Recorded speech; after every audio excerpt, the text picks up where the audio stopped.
Leon Draisaitl is the MVP, only active player with 4 50-50 seasons. We just talked about that, but yet still some will sit and poke holes in his Hart Trophy candidacy, and they will say, look at what Nathan MacKinnon had to do earlier in the season. Leon Draisaitl gets to play on the same team as Connor McDavid. So I went and looked into the numbers because I do think people quite often talk out of two sides of their mouths when they try to diminish what Leon Draisaitl's doing by bringing up that Connor McDavid factor. Why do Connor and Leon get punished for each other, but Cale Makar and Nathan MacKinnon never get punished for one another? And I think there are people who are quick to be like, Cale Makar, far and away the best defenseman in the world. And he is. You cannot argue that. Yep. He could probably win the Norris every year if voter fatigue wasn't a thing, and I stand by that.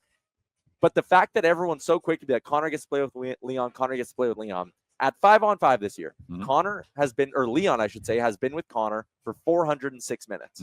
Leon has been without Connor for 751 minutes.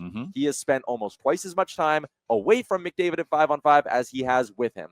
Let me give you MacKinnon and Makar. Nathan MacKinnon has been on the ice with Cale Makar for 873 of his 5-on-5 minutes. He's only been away from Cale Makar for 390 of his 5v5 minutes. And I went and looked at the difference from when Connor is with Leon compared to when he's not. And yes, the goals for percentage drops a little bit. It also drops quite a bit for MacKinnon when he's not with Makar. And the point I'm trying to make here isn't that like, Makar is a scrub away from MacKinnon. He's not. I'm not trying to say that Leon is, way, way better when he doesn't play with Connor, because he obviously is better when he plays with Connor. But the fact is, you can't use the 97-29 thing as a reason to diminish Leon Draisaitl's MVP case. No.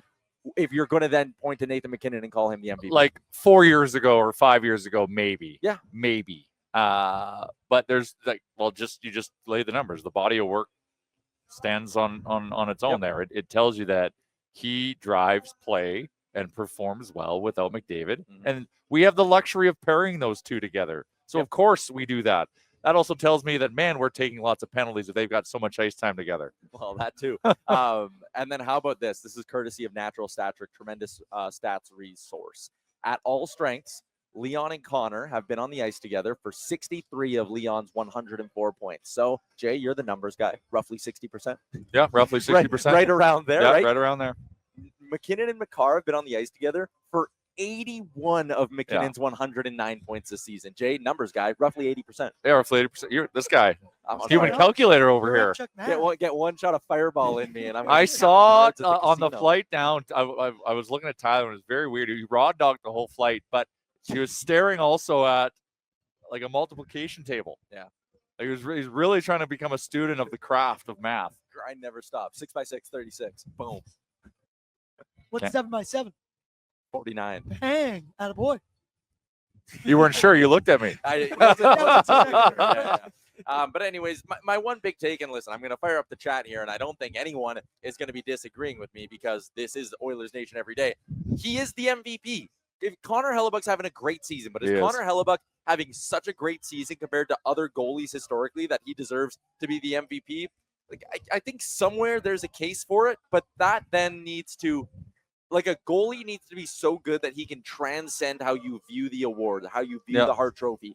Hellebuck's been amazing, but he hasn't been that. This isn't a 938. Like, he's 9-2. You have to be a 9-3 something, I think. I agree with that. So if I had a ballot right now, it might have Hellebuck at 2. It probably has Hellebuck at 3. But I'll be honest, my ballot, depending on how things play out here, because we're getting close to the playoffs, and we'll talk about the playoffs in a little bit, my ballot might include Zach Werenski above a guy like Connor Hellebuck as well, just because he's been so important to what the Columbus Blue Jackets have had going on. But again, Leon's the MVP. There's no question. It's plus 120. Connor Hellebuck is the odds-on favorite there. But I just don't see a world where he shouldn't win it. And I get that you can sit here and point at the injuries, but I mean, I don't know. The way he returned to the lineup, it's not like he missed 20 games. He's the MVP. Tyler, do you have a Leon future on MVP? I didn't end up placing it because I was waiting. Then I forgot before the game. Plus 450. You got it. It's like November. Oh, wow. You've been writing for a while. Attaboy. Yeah, that is legit. The patience you need to have for futures bets. I have so many baseball futures this year. I didn't play fantasy baseball, so I used that as a justification to just put like $200 in future bets down. Nice. Doesn't make a ton of sense, but whatever. Makes sense to you. Yeah, that's The things kinda- we do to justify our decisions. Yeah, we're gonna do an episode of Real Life later on today. So if you want a, I had one more point actually on the Draisaitl and McKinnon thing. I saw someone comment on one of our posts saying McKinnon had to carry AHL line mates for the first half of the season. His most common line mate his most common forward line mate, line mate, is Arturi Lehkonen. Leon Draisaitl's is Vasily Podkolzin. That's the nail in the coffin right there of the whole MVP case. Yep. What's up, Nation citizens? If you like that video, then you need to be subscribed to the Oilers Nation YouTube. Podcasts, live shows, exclusive interviews, and analysis. Everything you need from your favorite voices at Oilers Nation. And you don't want to miss any of it, so hammer that subscribe button.